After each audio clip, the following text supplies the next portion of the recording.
So there's this one little issue about Mario Kart World that's been bugging me lately. I first noticed this the first time I played Toad's Factory. In the Grand Prix mode, you only actually play one lap of Toad's Factory, with the first 2 laps of the track being the connecting road that leads to Toad's Factory from the previous track. I feel conflicted about this. On one hand, the structure of Mario Kart World's Grand Prix allows for us to race on far more ground than we ever could have before, and makes the entire game feel much more cohesive and connected. But on the other hand, because the game is so go in terms of getting us to different places, it becomes really difficult to take in every part of the game. Every other Mario Kart up until this point had tracks that were completely separated. A race ends, it turns to black, boom, you're in someplace else entirely. Mario Kart World is a fundamentally different game from every previous Mario Kart because it connects each track to one another on one big island. Presentation-wise, the connected world achieves a sense of continuity between the tracks, and these leading roads give this sense of an arrival when you get yourself to the destination track. This does a great job of making every track feel like an event when you get there. This is especially true with tracks like Peach and Wario Stadium that have an audience. When you arrive,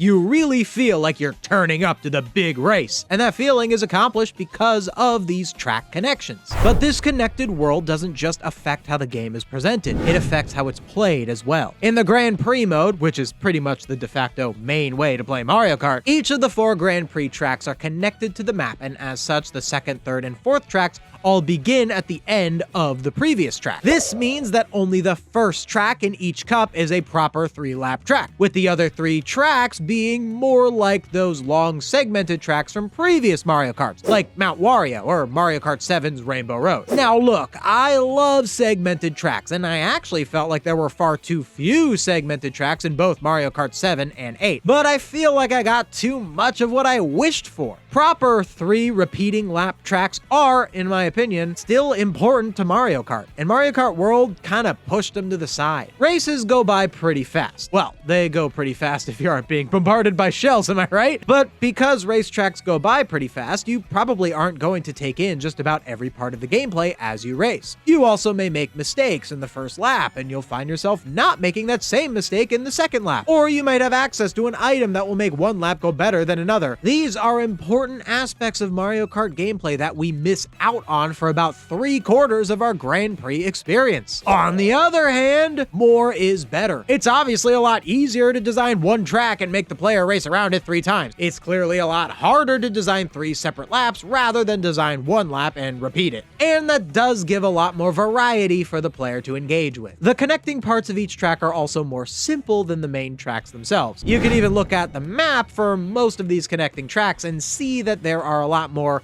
straight lines on the connection as opposed to the actual track. While you are totally still avoiding items and obstacles and such even before you arrive at the main track, you can tell that they are designed to be a little more relaxed than your final destination. And in a lot of ways, this works well with the gameplay. The more relaxed nature of the journey does give you a more exciting race once you've arrived at the main event. Problem is, once you arrive at the main event, the game is over before it's truly even started. I think one Mario Kart staple illustrates this problem: the final lap speed up music.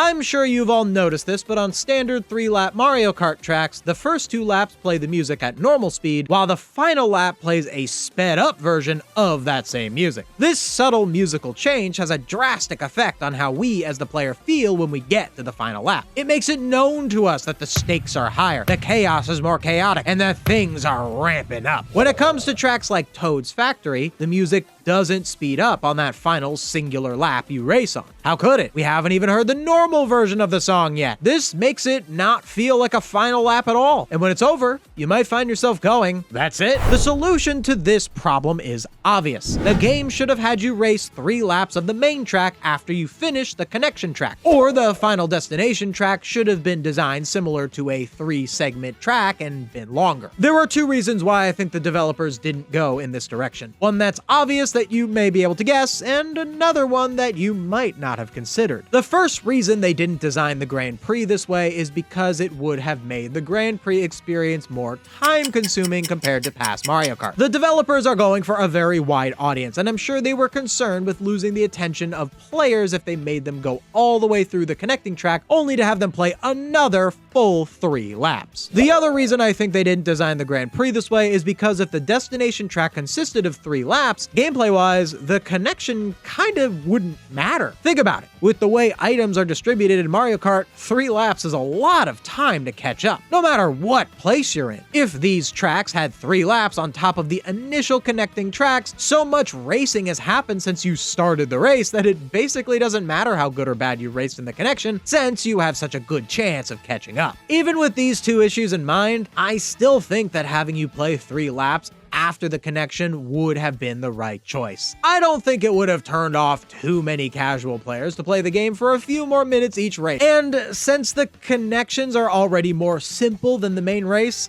I wouldn't have minded them being less impactful to your overall performance. I still would have appreciated them for their role in hyping up the journey. Now, there is one track in the game that did this: Rainbow Road. Mario Kart World's Rainbow Road is truly a spectacle of gameplay and presentation that perfectly ties together the entire game into one perfect track. The final section even has you race along a train carrying all the different icons of previous tracks, further punctuating this as the finale of the game. Another thing about Rainbow Road, it's a proper full track once you get there. After the short connecting track from Peach Stadium, you play 4 segments. Since this is the final track that you only unlock if you complete the 7 other Grand Prix, the developers probably felt more confident to let it drag on a little longer than your average race. But it only went to further prove that they really should have adopted this design philosophy for every track. The connections are great, but they shouldn't have been a majority of the experience. This design decision not only affects highly anticipated returning stages like Wario Shipyard, Dino Jungle, Toad's Factory, and Airship Fortress, which are made all the more disappointing by the fact that these were all 3-lap races in their original games,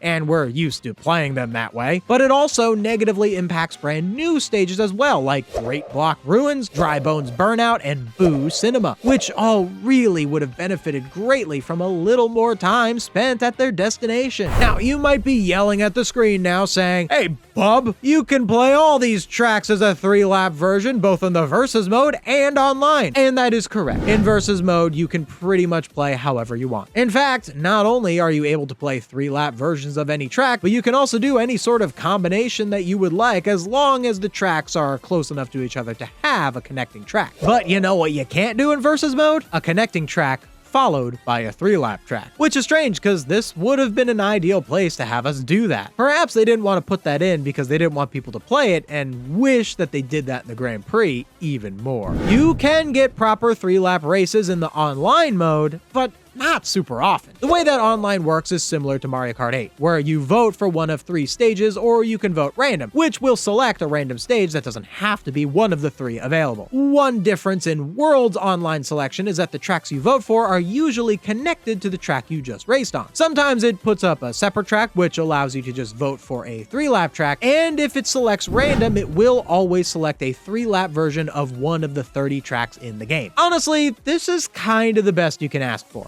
Provided an even 1 in 4 people select random, you're playing a proper 3-lap track once every 4 matches on average, so if you really love Toad's Factory or Airship Fortress, you may find yourself playing the proper version every about 120 or so races. Probably more often, considering those tracks are pretty popular. I know that sounds like a lot, but that's not far off from the odds of racing on your favorite track in Mario Kart 8 Deluxe after all the Booster Pass courses were released. So, final verdict? Do the connecting tracks ruin the game? No, not at all. This game is amazing, and I'm only zeroing in on what is a pretty small issue because it's the part of the game that stood out to me as the biggest flaw. But honestly, in a game as large and intricate as this one, this being my biggest problem is kind of a victory. There is even one big positive with this kind of design, and it's that the game does feel, in a way, near infinite with all of its crazy combinations. Pretty much every time I play an online match, I feel like I'm going into some crazy new adventure. In order to create a game like Mario Kart World, there had to be sacrifices made. I'm still glad the game wasn't just another another list of tracks, and actually made the effort to go more out there. I just think they could have made one simple little flick of the switch change that says put 3 laps after the connections, and it would have been perfect. But let me know what you think. Did you have a similar experience with Mario Kart World? Do you think there's something else they could have done that I didn't suggest in this video? What's your favorite Mario Kart World track? Let me know in the comments below. And if you enjoyed this video, make sure to like and subscribe, and you should check out all the other videos right here. They should be coming up right about...